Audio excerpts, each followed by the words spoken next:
De cara a las elecciones del 2027, el panorama político en Sinaloa se define menos por las propuestas para resolver la crisis de seguridad que enfrenta el Estado, y más por el reparto anticipado del poder. Mientras la violencia alcanza niveles críticos y la economía local está por los suelos, múltiples aspirantes a la gubernatura se perfilan, pero ninguno ofrece respuestas a la crisis. La pregunta central sigue vigente. ¿Hay oposición real o la ciudadanía es la única que queda en pie frente al sistema? En las encuestas, Morena mantiene su posición dominante. Sin embargo, la lucha por la candidatura ha evidenciado fracturas internas.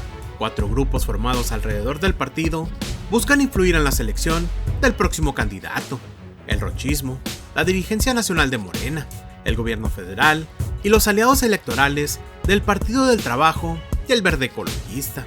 Cada facción impulsa perfiles propios, generando tensiones dentro del mismo bloque. El rochismo, corriente que agrupa al equipo del actual gobernador Rubén Rocha Moya, apuesta por nombres como Enrique Insunza, su principal carta, Tere Guerra, en caso de que el partido opte por una candidata mujer, Juan de Dios Gámez Mendívil y Graciela Domínguez. El desgaste del gobierno estatal y el creciente hartazgo social complican las aspiraciones de Rocha, convertido en uno de los gobernadores más impopulares a nivel nacional. En paralelo, Morena Nacional promueve figuras como la senadora Imelda Castro, con el argumento de que la decisión debe ser tomada por la dirigencia nacional y no por los representantes del poder estatal. Desde el gobierno federal también han surgido opciones: Edgar Amador, actual secretario de Hacienda, y Julio Verdeguem, titular de Agricultura, han sido mencionados como posibles aspirantes, aunque ya enfrentan resistencia dentro del propio partido.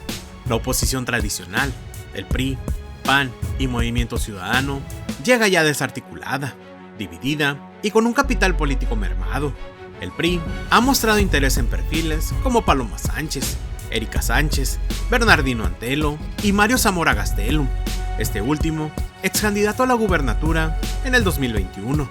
Zamora ha declarado su disposición a contender nuevamente, aunque insiste en que respetará la decisión del partido y priorizará la unidad.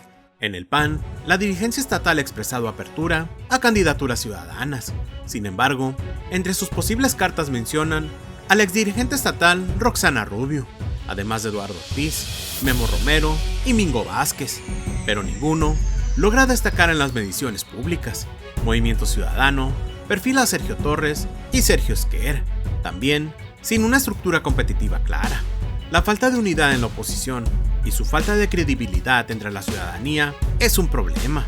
Dirigentes desarticulados, falta de propuestas concretas y una tendencia a privilegiar las candidaturas plurinominales o las prerrogativas de partido han impedido una verdadera recomposición de la oposición, que aún no logra reponerse del tsunami López Obradorista del 2018.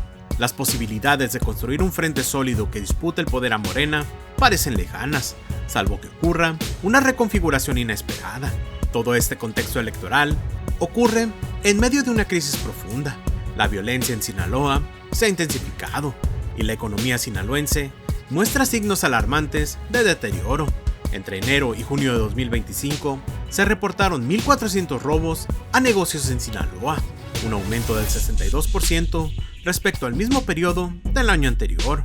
En ese mismo lapso, más de 36,000 empleos formales se perdieron y 7,000 empleadores cerraron sus operaciones. Culiacán ha sido uno de los epicentros del colapso. Más de 1,800 negocios han bajado la cortina ante el aumento de extorsiones, asesinatos y robos. La Confederación Patronal de la República Mexicana estima que en municipios como en Culiacán, Navolato, La Cruz de Lota y Mazatlán, las pérdidas económicas superan los 30,000 millones de pesos. La caída del Producto Interno Bruto Estatal al cierre de 2024 fue del 3.9%, una contracción que pone en riesgo 2 décadas de avance económico. Mientras tanto, la cifra de homicidios dolosos en un periodo de 9 meses superó los 1.500 casos. La inseguridad ya no es solo una preocupación ciudadana, se ha convertido en una amenaza estructural para el desarrollo económico. Y pese a ese contexto, el discurso de la clase política sigue centrado en encuestas, nombres y cálculos partidistas, sin respuestas claras ante una ciudadanía que vive bajo el desgaste social y económico de una guerra entre facciones del cártel de Sinaloa. Hoy, más que nunca, la pregunta parece necesaria. ¿Existe oposición seria o solo le apuestan a ganar cargos para seguir viviendo del erario? Porque mientras la violencia asfixia a las familias y los negocios cierran por falta de ventas o por miedo a la extorsión, buena parte de los actores políticos parecen ocupar sus esfuerzos en la competencia por el poder y no en el futuro de Sinaloa.